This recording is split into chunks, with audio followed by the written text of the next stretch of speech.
Chapter 6. Alpha Games. After verifying that the grounds were free to use for your pleasure, you and the Omegas made your way outside. Just below the large stone veranda rested a surprisingly lush bed of grass, which was blanketed in most places by fallen leaves. The trees reflected the sun's radiance in vibrant yellows and oranges, swaying lightly in the autumn breeze. It would have been too chilly for a terrace brunch, but was perfect for the sort of recreational activity you were about to perform. So this game is called Hunters and Prey. You turned to smile at them, and their eyes all sparkled with curiosity. Don't look too excited. It's basically just hide and seek with an aggressive edge. You've played that before, I'm sure. They nodded. How do alphas do it differently? Marco inquired. Well, essentially hiding isn't the only way you can win. The person who's it has to try and get the drop on those hiding as well. Because even if you're found, you can still run away. Only when you're caught and pinned do you actually lose the round. Because a way the other team can win is by luring the hunter to a place where another prey can pounce on them. So, say if Bertolt got caught and outran me over there. You pointed. But Marco was hiding up there. He could jump down, reverse the hunt, and pin me. Then you all would win. So this is primarily a physical sort of game? Armin sounded nervous. I obviously won't pounce on you anywhere that might risk your injury. I'll be gentle, I promise. You encouraged, and they were nodding automatically in agreement. Or if you'd rather, we can play it the normal way. I really don't mind. No! I'm really curious to see how alphas like to play. Armin steeled himself. Let's do it your way, Alpha. You smiled at him. Okay, I'll count first. The first person I catch is it for the next round. You turned to face the estate's back doors. Ready? 1, 2, 3. You continued to 30 before spinning yourself around abruptly and calling out, The hunt begins! You stilled your breath for a moment, focusing your enhanced hearing on tracking down the beautiful young men. As you crept, you couldn't keep a smirk from crawling up your face. There was something arousing about it, the act of hunting down your mate. You had to wonder if any of them were having thoughts like this too. Before you could delve any further into that mindset, you heard shifting a few yards away from you. The freshly fallen leaves weren't quite crunchy yet, but they were still rustly enough to call out his position. You snuck up on the well-trimmed decorative pine in perfect stealth, inching your back around it before, Gotcha! Wah! Your first victim was Marco, and he tumbled to the grass with ease. He laughed and placed a hand over his heart. Oh, Alpha, you startled me! You're really too good at this. That didn't hurt though, right? You're okay? He nodded and giggled. It's certainly a great way to break the ice, no? His rich hazel eyes glanced down to where your hips straddled his own, and you felt yourself blush. Just like before, you couldn't help but acknowledge the domineering position you were in over him. How much you liked it. Before you buried the urge surging up through you. I'm an idiot, Armin thought to himself. From a distance, he was watching the spectacle unfold, and he observed now that the other two were hidden in very conspicuous places, much closer to you than he was. They had done so on purpose, Armin quickly realized, and then felt a pang of jealousy. If he'd thought ahead, it wouldn't be Marco lying supine beneath you right now. It would be him trapped between your powerful thighs, chest pressing him deeper into the ground. A crater he'd never leave unless he was forced to. Why didn't I think of that? Armin had been so focused on winning the game to impress you that he had overlooked the whole goal of the exercise. A good Omega submits to his Alpha completely. They relish in competitive endeavors, and always aim to win. Why were his feelings clouding his mind so much? They were drowning out lessons that had been drilled into him since childhood. He even made her blush.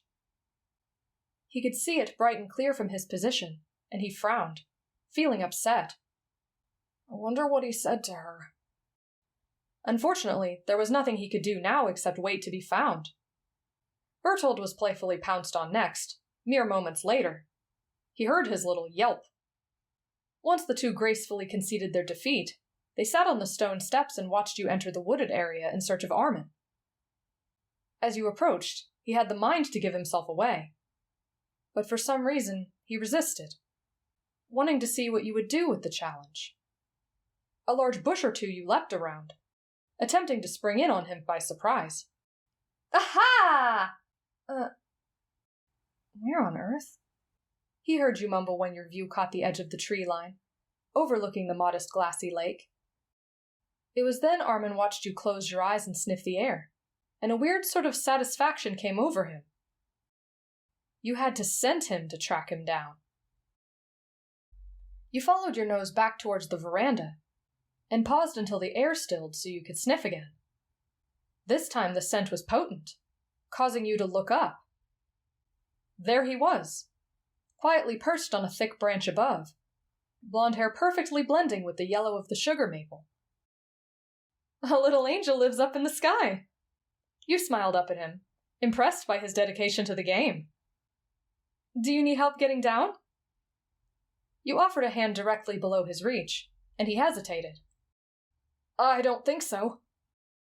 Armin glanced around and knelt shakily, grabbing the branch next to him and dropping his body to a hanging position. You secured your hands on his waist anyway, just in case. Or perhaps just because you wanted to. And that proved to be the right decision, for a moment later his grip faltered, and you managed to slow his momentum. When he found his feet again, he lifted his head to find you beaming at him. Good job, little angel! That was a great hiding spot! Your praise hit him right in the heart, and he instantly regretted nothing. A few more steps and you'd have totally gotten the drop on me. When you rejoined the others, you noticed Marco give Armin a pat on the shoulder in acknowledgement. It was now his turn as the hunter. You knew very well by now that the tackling aspect of the game was not their forte, so you chose a spot that would make it very easy for Marco. In the corner of the gently sloping veranda stairs you hid, keeping your knees bent and your spine curled forward to catch yourself. He would easily be able to drop down on you from above, a height no greater than a fireplace mantle. 30!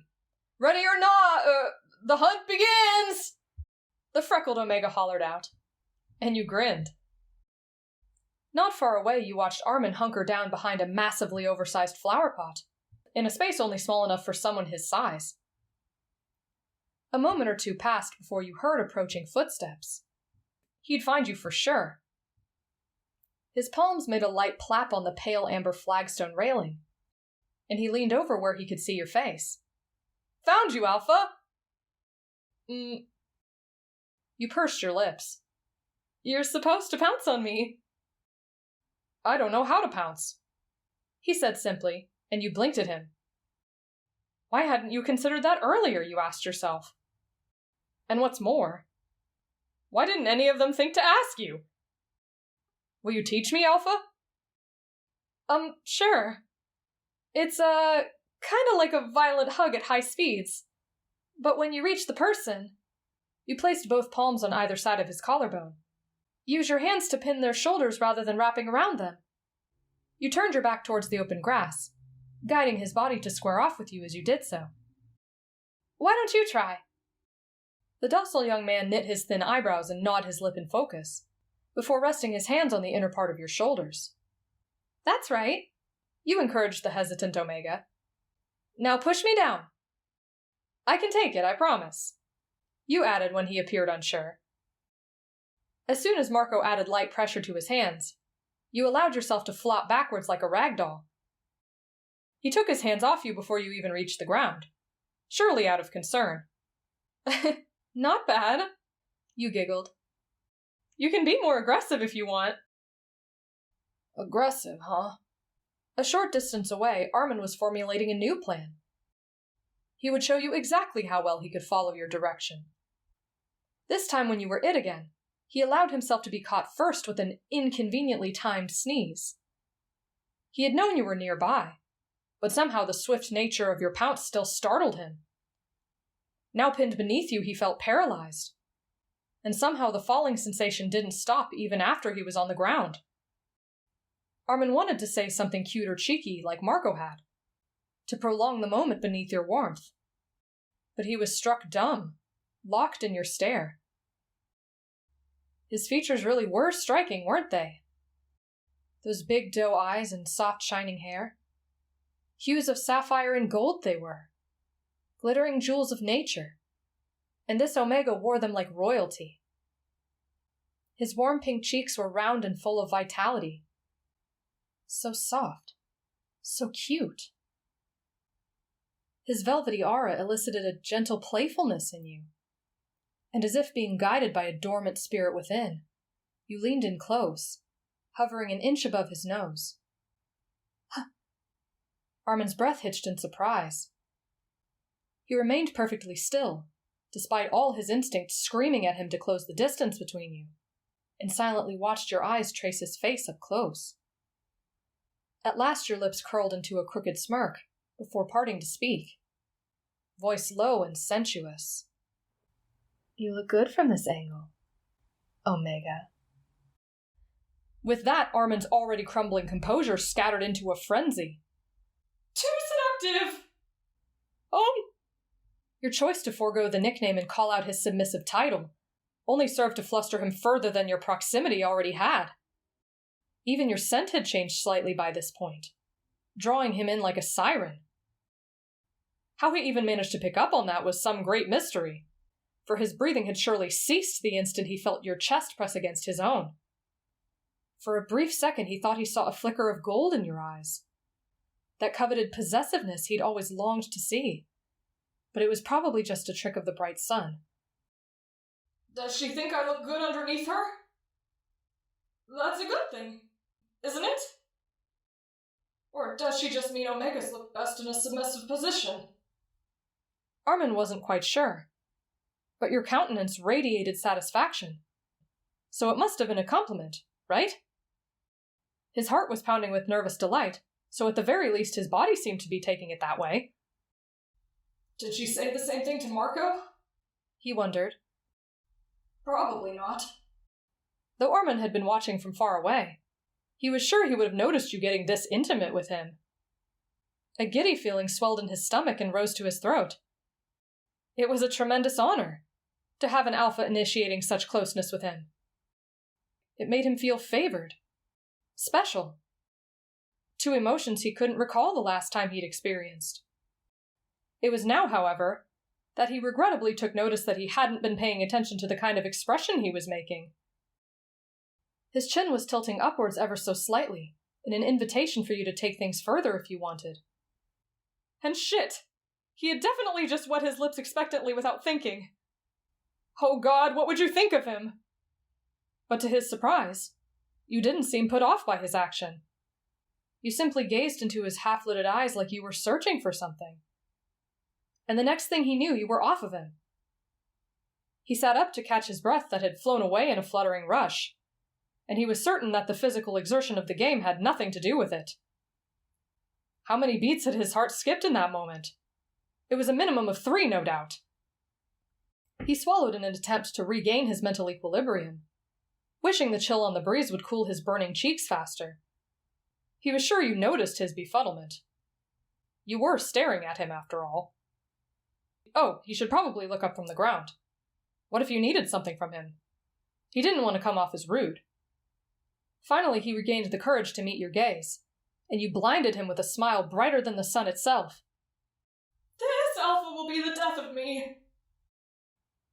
To be continued.